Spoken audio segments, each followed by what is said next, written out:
Hello students, this is Professor Chalai, and in this video we're going to look at pressures from mixtures of gases. As always, you can follow along with our Chapter 9 workbook. By the end of this video, you should be able to summarize Dalton's law and also use Dalton's law in calculations that involve mixtures of various gases. Now, so far we've been looking at the ideal gas law, simple gas laws, and those kinds of problems where we're only ever looking at one gas at a time. But in real life, we rarely have just one gas. I mean, we might have, like if we have a tank of a single kind of gas, yeah. But if you think about gases, generally there's always going to be some mixture of gases. For example, air is a mixture of gases of mostly nitrogen and oxygen, but other things in there as well. And if you're dealing with a chemical reaction involving gases, there might be just one gas in there, but there could be a mixture of gases. So how do we deal with a mixture of gases? Well, we can deal with them easily using the ideal gas law if we can take into consideration Dalton's law. And so Dalton's law, let me just put that up here, simply states that the total pressure of a gas that you're working with is just the sum of all the pressures of the individual gases, which makes sense, right? Like if you're thinking about pressure as gas molecules hitting into the walls of the container, if you have, let's say, 2 or 3 different gases hitting the walls of the container. Let me see if I can draw that. We have, I don't know, purple gas hitting the walls of the container and green gas hitting the walls of the container. If you add up the pressures from the individual gases, you should theoretically get the total gas. And this follows from the ideal gas law because we're assuming here that the gases are not interacting with each other, so we can completely separate out their pressure. So again, just to reiterate, Dalton's law just states that the total pressure, so the total pressure of a mixture of gases is equal to the sum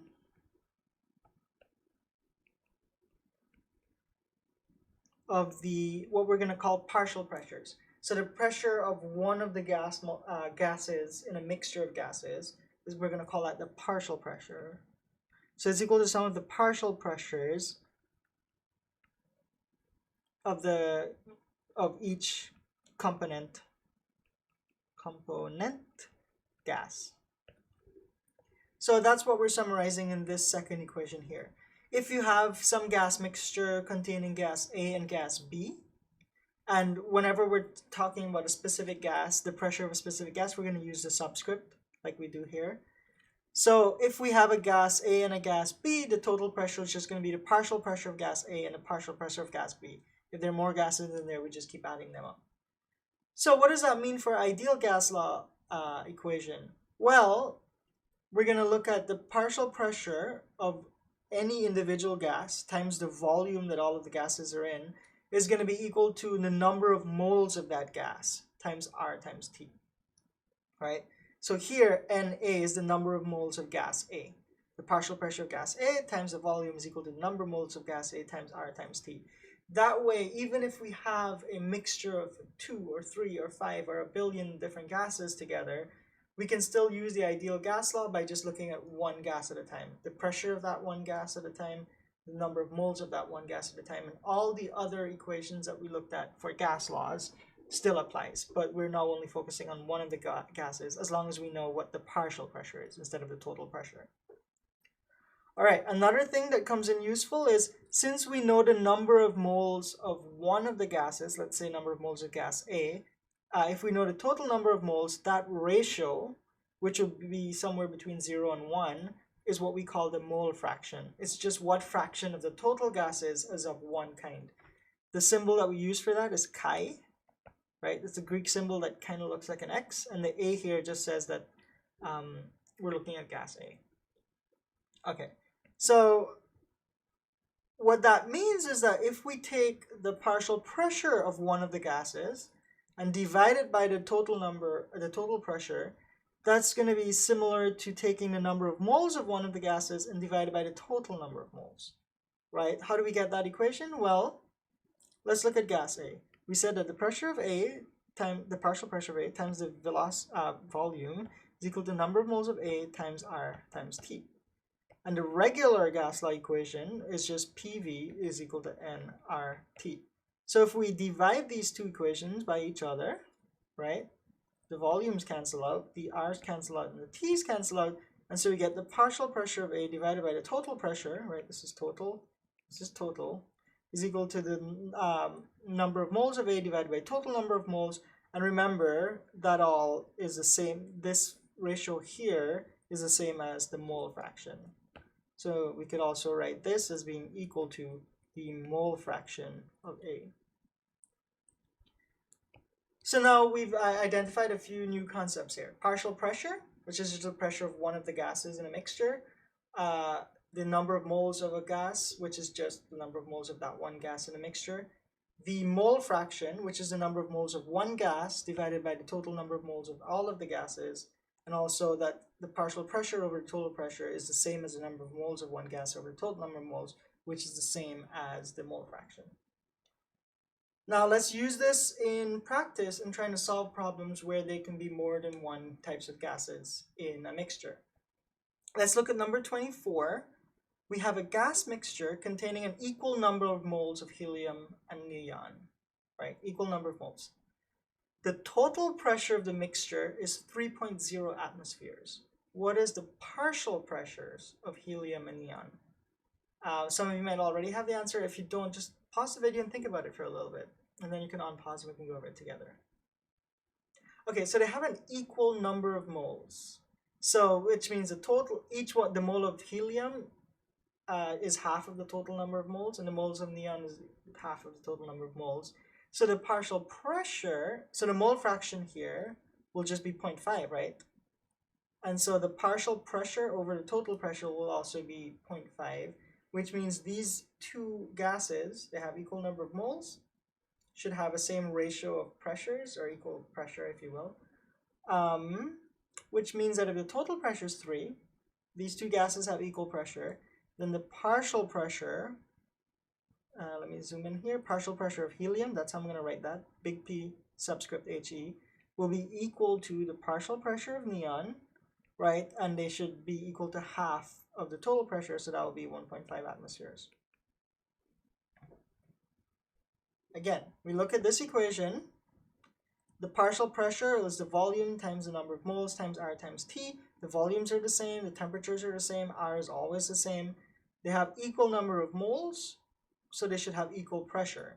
And the two pressures should add up to the total pressure, so that's how we end up with 1.5 atmospheres. All right, let's look at number 25. Try to see if you can solve it by yourself first. It's just a gas law question with multiple gases, but we can use Dalton's law to try to simplify it. Okay, let's look at 25. So they give us the volume, 1.00 liters. We have helium gas, neon gas, and argon gas. 3 different gases. They give us the total pressure, right? So total pressure, we'll call that, let's call that P total. And that is 662 millimeters of mercury. But, you know, this is gas law question, so I want to convert this to atmospheres. So what is that in atmospheres? Well, let's see. 662 divided by 760 gives me 0.871 atmospheres. All right, what else did they give us? The partial pressure of helium, so partial pressure of helium is 341 millimeters of mercury, right, which converted to atmospheres gives me 0.449 atmospheres. And they also give us the partial pressure of neon. Right there, nice. Partial pressure of neon. 112 millimeters of mercury. I wish they would give us in atmospheres though, because I don't know. It's a lot of conversions. That gives us, I keep saying they should have given us, I wrote out most of these questions, so I just wanted you to do extra conversion work to make sure that it's second nature to you. Okay, so we have the partial pressure of helium and neon and the total pressure, which means that we should already be thinking, oh, I can find the partial pressure of the other gas, because the 3 gases should add up to the total, right? So the partial pressure of, we have neon, helium, argon is the third one, should be the total, 0.871 atmospheres minus the one for helium and the partial pressure for neon, right? And I think if I do this correctly, I should get, well, let me do 0.871 minus 0.449 minus 0.147. I get 0.275.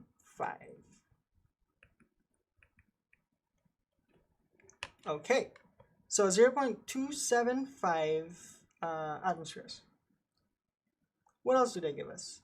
They give us the temperature. I completely missed the temperature there. So they give us the temperature as 298 kelvins. It's already what we want. So we have the, what do we have? We have the volume, we have the temperature, we have the partial pressure. So we have an ideal gas law equation that we can set up with just argon, because we're looking for the mass of argon. So let's set up the equation. We know the pressure of argon times the volume is equal to the number of moles of argon times R times T. Now, what do we know? We know the partial pressure of argon, we know the volume, we know the R always, we know T. We can find number of moles. It's not the mass that they're asking us for, but we already know that we can convert moles to mass easily. So let me rewrite this equation. To solve for number of moles of argon should be equal to the partial pressure of argon times the volume divided by R times T, right? And so if I plug these values in, here we go, 0.275 atmospheres for the partial pressure. The volume is 1.00 liters. The R value is 0.08206 liters times atmospheres divided by moles times Kelvin. And the temperature, where's the temperature? 298 Kelvin. 298 Kelvin, such that kelvins cancel, liters cancel, atmospheres cancel. We're left with number of moles, which is what we're solving for, right? Number of moles. So the number of moles of argon is, I think if I plug this into my calculator, I get 0.0112 moles. But we're not done, right? Because the question is asking us for the mass of argon. So how do we convert from moles to mass? Well, we multiply by the molar mass, or rather we divide by the molar mass. So the mass of argon is equal to the number of moles of argon, 0.0112, 0.112 moles. Multiply by the molar mass of argon. So the molar mass of argon, this is one that we have to look up in the periodic table. It's a noble gas, so the formula is just AR, right? There's no bonding going on there. The molar mass of argon is 39.95 grams per mole. Moles cancel out, and so the mass of argon that I get is 0.449 grams, assuming my math is correct. So there we have it. We looked at a partial pressure problem with 3 different gases. They gave us the total pressure and the pressure of 2 of the individual gases, which means we could find the partial pressure of the third gas just by subtracting. They gave us the volume, they gave us the temperature, which means that we could have set it up a PV is equal to nRT equation, remembering it's a partial pressure problem. So we have partial pressure over here and number of moles of argon over here. We single out argon because that's the only gas we're interested in. It's asking for the mass, but we know that if we find number of moles, which is the only unknown here, we can multiply by the molar mass to give us the mass.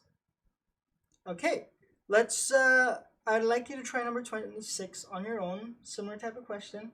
Pause the video, and then when you unpause, we can go over it together. Okay, so let's look at 26. 26 here, it tells us it's a mixture of hydrogen gas and water vapor. So those are our 2 gases. So only 2 gases in this mixture.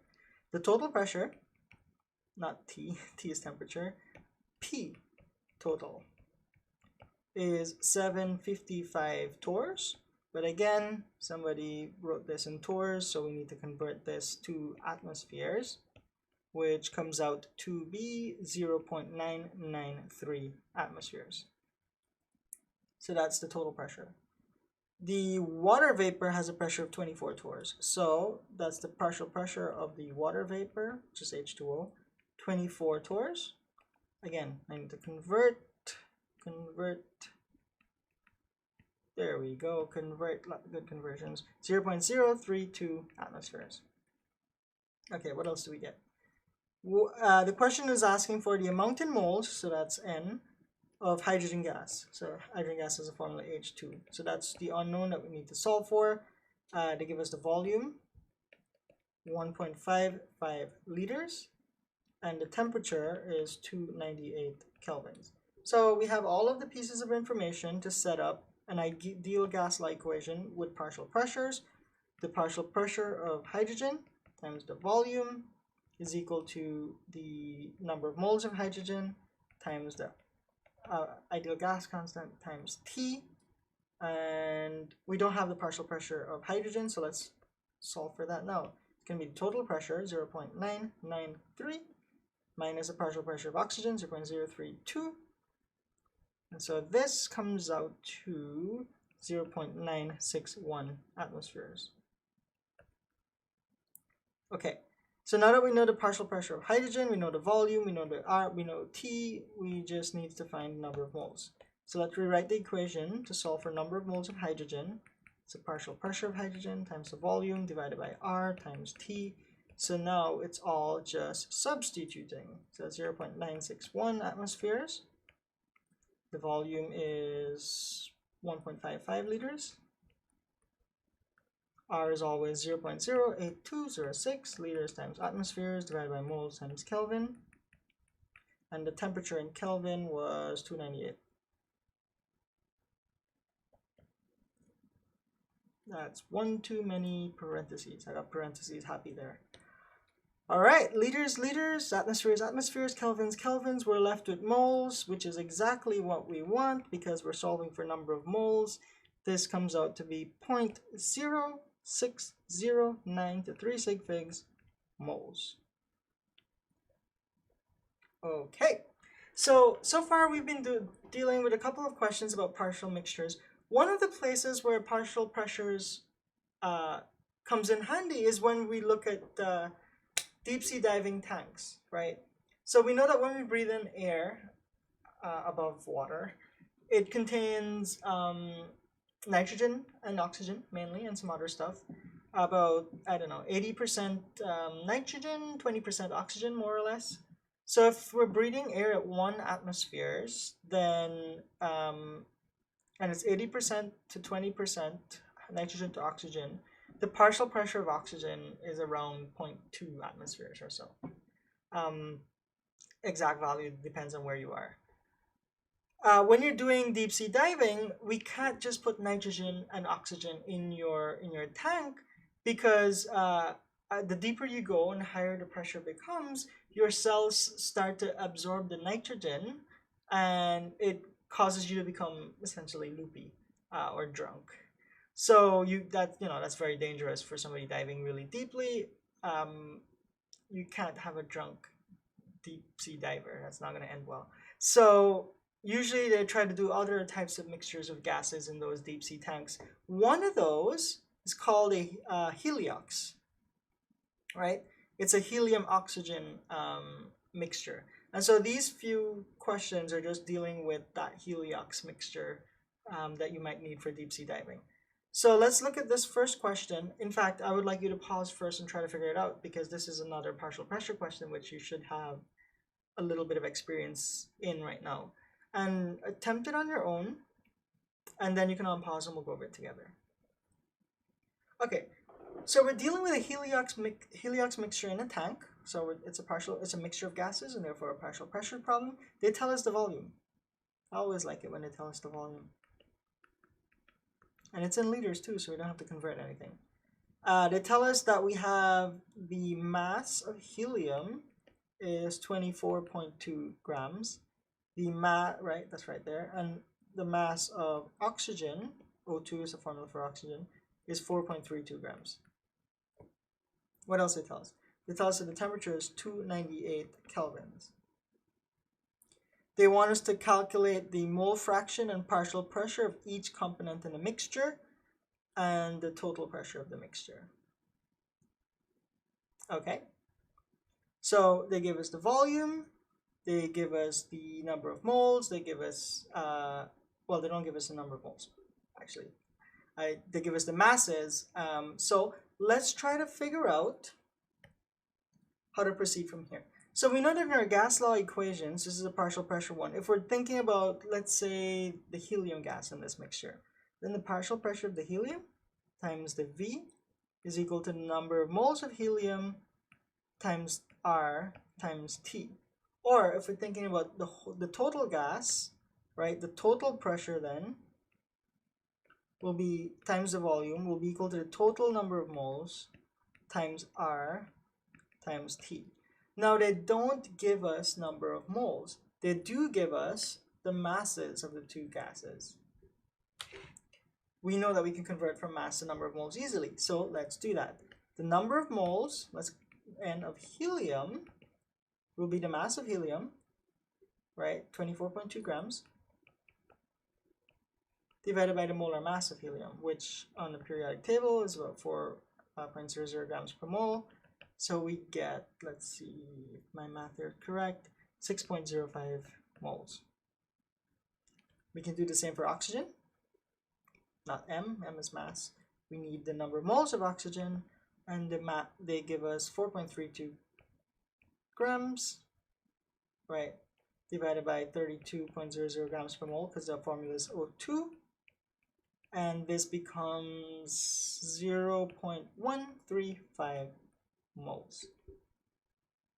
Okay, the first part of the question talks about the mole fraction. We know that the mole fraction, represented by the Greek symbol chi, is the number of moles of one gas divided by the total number of moles. So let's find the total number of moles. So the total number of moles, N total, will just be the number of moles of one gas plus the number of moles of the other gas, which, if I add this up correctly, becomes 6.19 moles to 2 decimal places, right? Because we're adding. Okay, so if we were to find the partial pressure of, let's say, the partial pressure chi of helium, will be the mole fraction of helium will be the number of moles of helium divided by the total number of moles, right? These are all moles, but they will cancel out anyway. And this should give me a mole fraction of 0.977.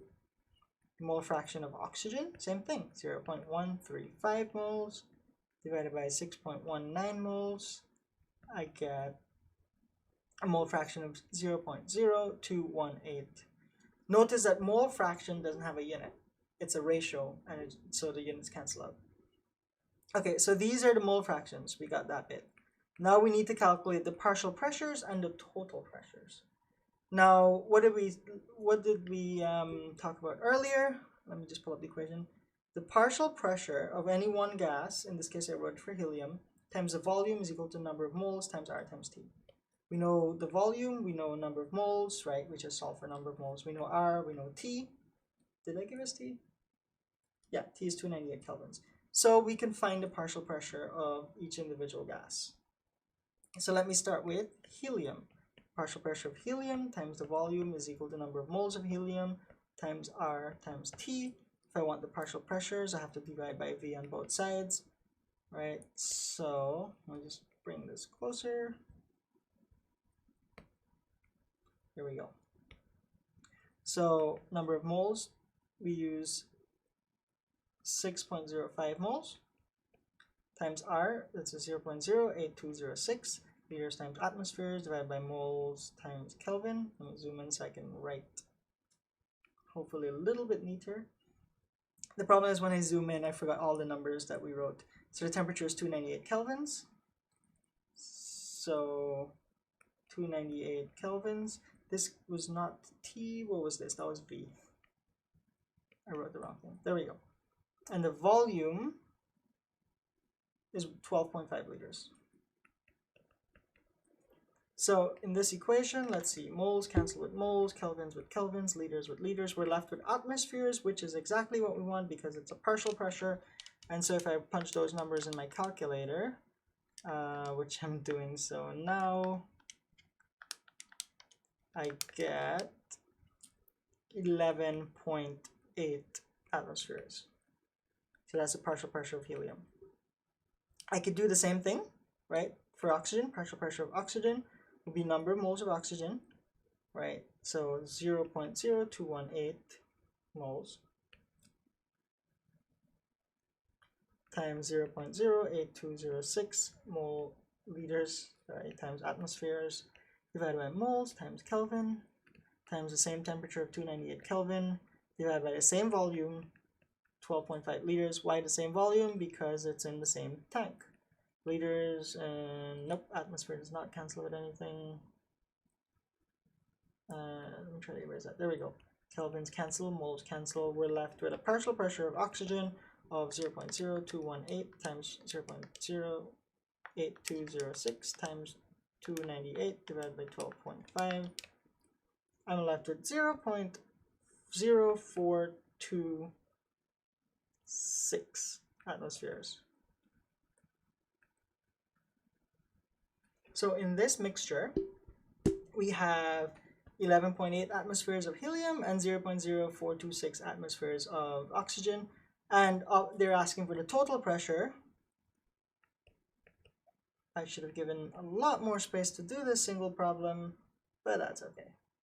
The total pressure is just be the partial pressure of helium plus the partial pressure of oxygen, which would be 11.8 plus 0.0426 atmospheres, which, I mean, came out to be just 11.8 to one decimal place, right? Atmospheres.